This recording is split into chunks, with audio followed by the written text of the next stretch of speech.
Welcome to the casino. Stock market. Hey all, FinanceFox here. Let's talk about the stock market. Now, I know what you are thinking. FinanceFox, the stock market, sounds about as exciting as watching paint dry, and you're not entirely wrong, but stick with me. There's a lot more to it than meets the eye. The stock market can seem intimidating, like a members-only club for guys in suits yelling numbers.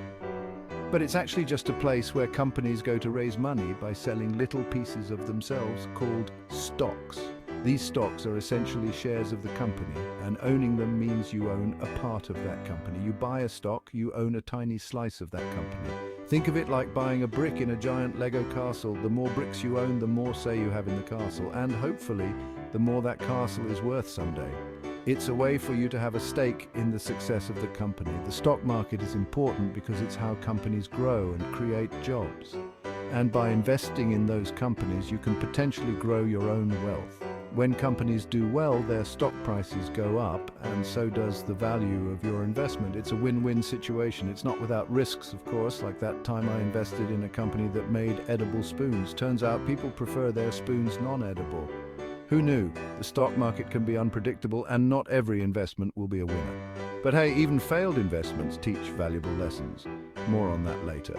The key is to diversify your investments and not put all your eggs in one basket. By spreading your investments across different companies and industries, you can reduce your risk and increase your chances of success. So while the stock market might seem like a high-stakes casino at times, it's actually a powerful tool for building wealth and supporting the growth of businesses. With a little knowledge and a lot of patience, you can navigate it successfully. Stay tuned as we dive deeper into the world of stocks and investments. So, what exactly are you investing in when you dabble in the stock market? It's a question that might seem simple, but the answer is layered with complexity. Well, there are stocks, which we already talked about. Stocks represent ownership in a company. When you buy a stock, you're essentially buying a small piece of that company, hoping it will grow and make you money. But there are also these things called bonds. Bonds are a bit different from stocks. Think of bonds like IOUs from the government or companies. You lend them money, they promise to pay you back with interest. It's a way for these entities to raise funds without giving away ownership. Bonds are generally considered less risky than stocks, but they also tend to offer lower potential rewards. It's a trade-off between risk and return. Then there are mutual funds and ETFs. These are like investment sampler platters. They bundle together a bunch of different stocks or bonds, allowing you to diversify your portfolio without needing the wealth of a small nation. Mutual funds are managed by professionals who decide where to invest the pooled money, while ETFs, or exchange-traded funds, are traded on stock exchanges and can be bought and sold like individual stocks. Each of these investment options has its own risk level and potential for returns. Stocks can be volatile, bonds are more stable, and mutual funds and ETFs offer a balanced approach. It's like choosing between a gentle carousel ride or a roller coaster. Some people enjoy the thrill of high-risk investments, while others prefer the steady pace of safer options.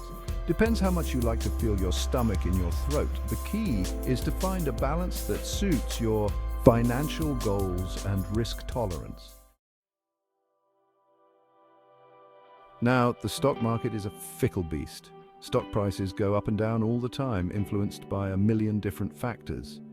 Company earnings, economic news, even tweets from certain orange-hued former presidents can send the market into a tizzy. This constant fluctuation can be nerve-wracking, but it's also what creates opportunities for profit. Buy low, sell high, that's the general idea. Easier said than done, of course. Think of it like trying to predict which way a squirrel is going to run.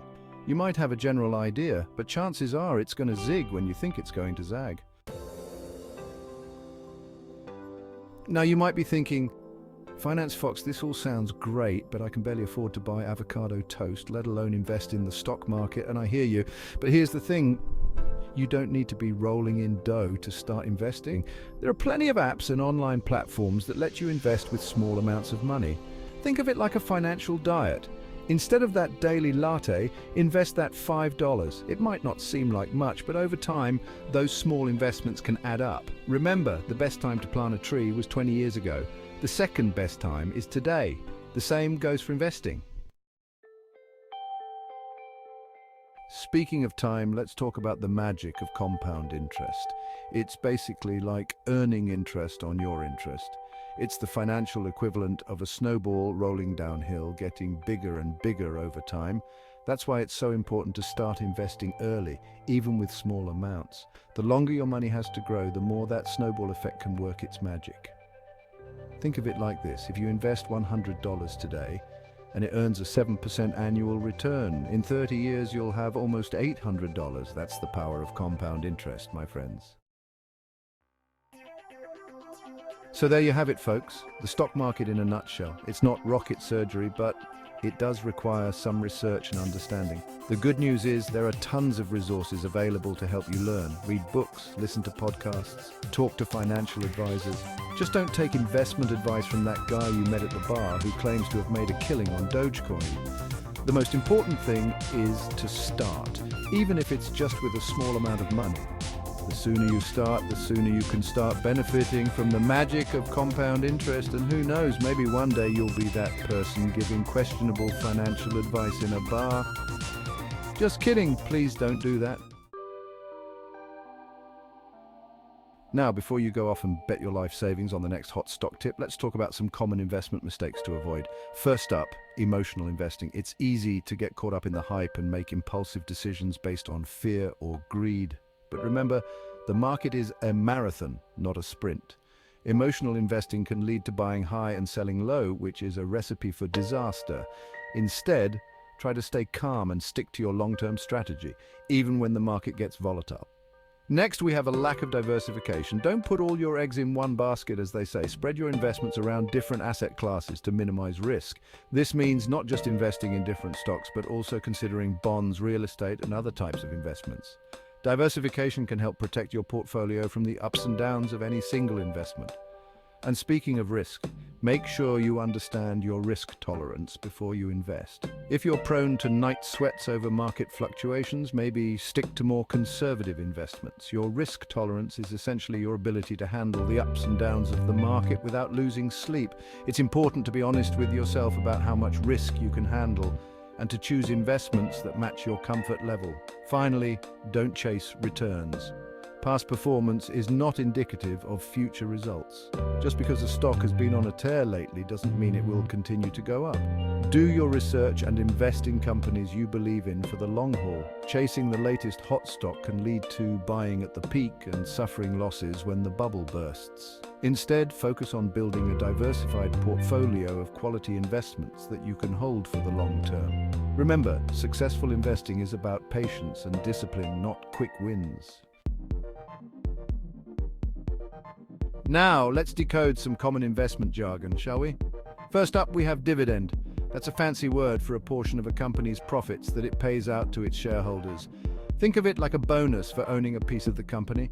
Next, we have market capitalization, or market cap for short. This refers to the total value of a company's outstanding shares.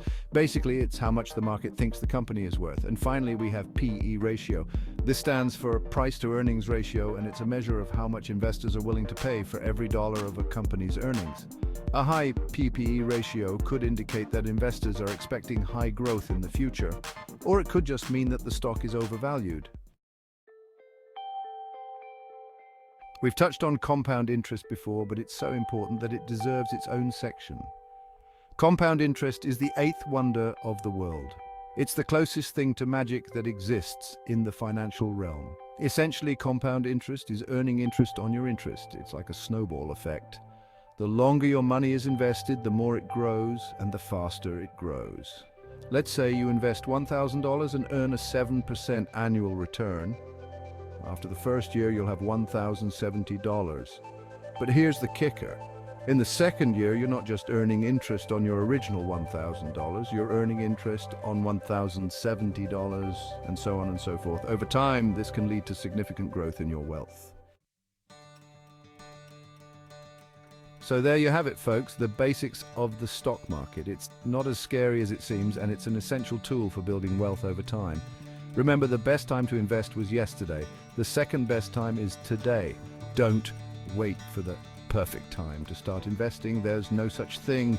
Start small, diversify your investments, and be patient. Your future self will thank you for it. And remember, this is just a starting point. There's always more to learn about investing. So keep reading, keep asking questions, and most importantly, start investing.